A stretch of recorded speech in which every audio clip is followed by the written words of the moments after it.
आज के वीडियो में बात करने वाले हैं जो एमएमडी के सर्वे का फेवरेट क्वेश्चन है कि ग्रेन स्टेबिलिटी क्राइटेरिया क्या होता है। तो ग्रेन स्टेबिलिटी क्राइटेरिया वो पूछेंगे, तो हम लोगों को सिर्फ उसके लिए 5 पॉइंट ही डिस्कस करना होता है। जैसे कि GRAIN ग्रेन देखेंगे कितना 1 2 3 4 5 5 डिजिट का है, तो बस हमें उनको 5 पॉइंट नोट करवाने हैं। जैसे कि number 1 2 3 4 5।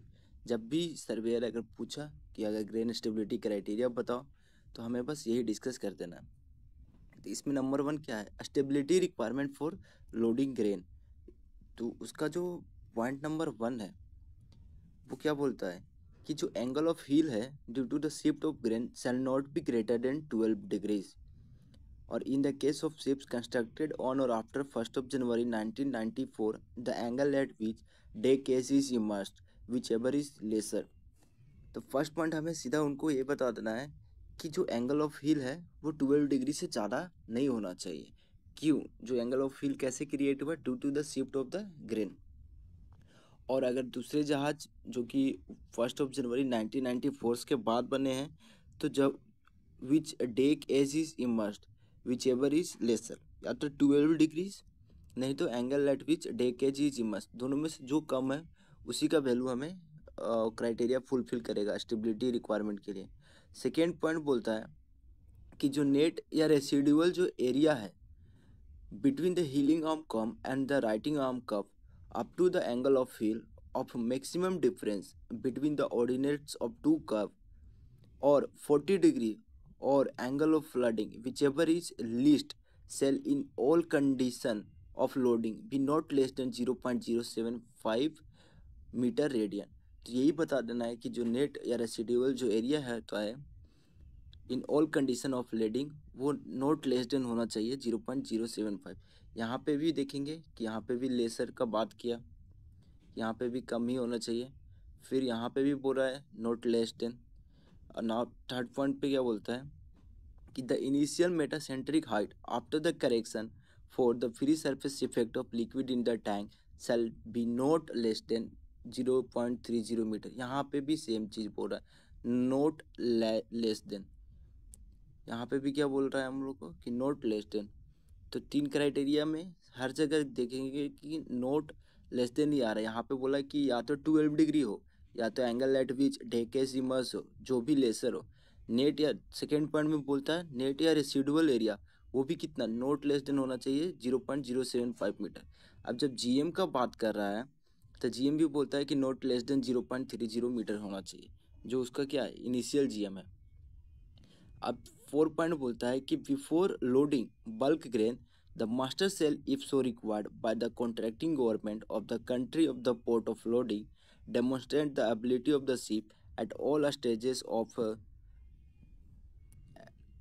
stages of any voyage to comply with the stability criteria required by the international code of safe carriage of grain in bulk। ये बोल रहा है सिंपल सा इसका ये लॉजिक है कि जो IBC code international code for the safe carriage of grain, ये जो कोड है आईबी ग्रेन कोड जो है उससे उसको कंप्लाई करना है। नंबर 5 बोल रहा है after loading master shall ensure that the ship is upright before proceeding to sea. कहने का मतलब हुआ है कि जब भी जहाज सेलिंग के लिए जाए लोडिंग होने के बाद तो वो अपराइट कंडीशन में होना चाहिए। तो हम लोगों को बस यही 5 पॉइंट बता देना है स्टेबिलिटी ग्रेन क्राइटेरिया का। अब इस पर ध्यान देने वाली बात है कि जो ग्रेन है वो ग्रेन कहाँ से है। तो ये अगर देखेंगे कि जो चैप्टर 6 है 16 का, एक सेकेंड ये कौन सा चैप्टर था, हाँ जो चैप्टर 6 है जो कि carriage of cargos and oil fuel है, चैप्टर 6 ऑफ 16 उसका पार्ट सी कहाँ गया, पार्ट सी जो कि है कैरेज ऑफ ग्रेन। जो कैरेज ऑफ ग्रेन है ये part C carriage of grain है, उसका रेगुलेशन 8 जो कि डेफिनेशन है उसमें लिखा हुआ है कि इंटरनेशनल ग्रेन कोड क्या है? International code for the safe carriage of grain in bulk adopted by the maritime safety committee, जो कि आईजीसी कोड है, मतलब इंटरनेशनल ग्रेन कोड का डेफिनेशन दिया है। और सेकेंड जो डेफिनेशन बताया वो है ग्रेन। ग्रेन क्या होता है? चाहे वेट हो, मेज हो, ओट्स हो, राई हो, चाहे सीड्स हो, पल्सेस हो, ऐसे करके जो भी है उनको वो ग्रेन का कैटेगरी में रखा है। रेगुलेशन 9 बोलता है कि requirement for cargo ships carrying grain, अगर कोई भी जहाज कैरी कर रहा है ग्रेन को, तो उसको किससे कंप्लाई करना है? Comply with the requirement of international grain code, जो कि यही पॉइंट, ये comply with the international grain code, जो कि फोर्थ पॉइंट लिखा हुआ था।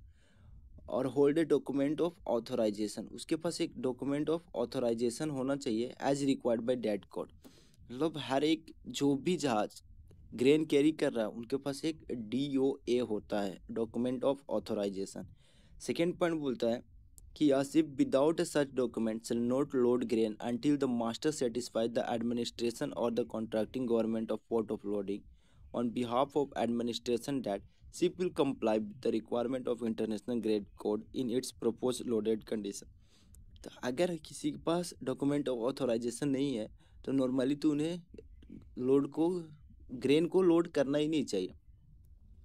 बट अगर फिर भी ये जो एडमिनिस्ट्रेशन है उनके हिसाब से जिस भी पोर्ट ऑफ लोडिंग, मतलब जहाँ पे भी हम लोग लोड कर रहे हैं, अगर हम लोग फुलफिल कर देते हैं जो भी रिक्वायरमेंट है इंटरनेशनल ग्रेन कोड का, उसके बेसिस पे हम लोग क्या कर सकते हैं? ग्रेन कार्गो को हम लोग लोड कर सकते हैं। अब एक चीज़ यहाँ ध्यान देने वाला है कि जो ग्रेन है वो एक सेकेंड, ग्रेन जो है वो IMSBC कोड, एक सेकेंड दिखाते हैं।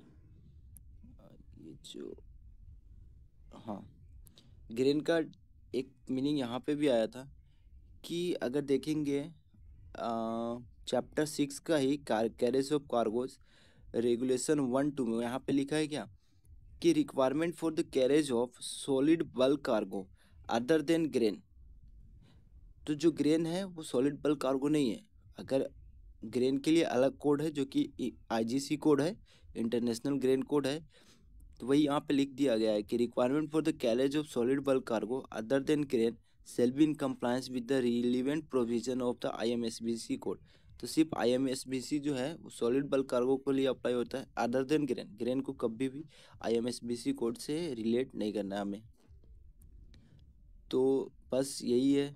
अगर स्टेबिलिटी क्राइटेरिया हम लोगों से पूछता है तो ये स्टेबिलिटी क्राइटेरिया में ये हम लोग 1 2 3 4 5 पॉइंट उन्हें बता देंगे।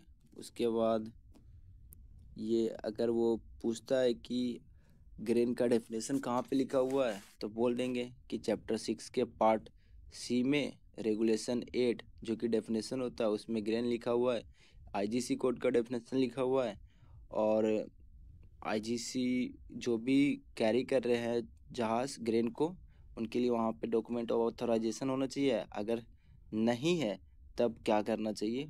अगर ये पूछ लिया तब ये सब आंसर कर लेंगे। सो लास्ट का चैप्टर 6 में लिखा हुआ है।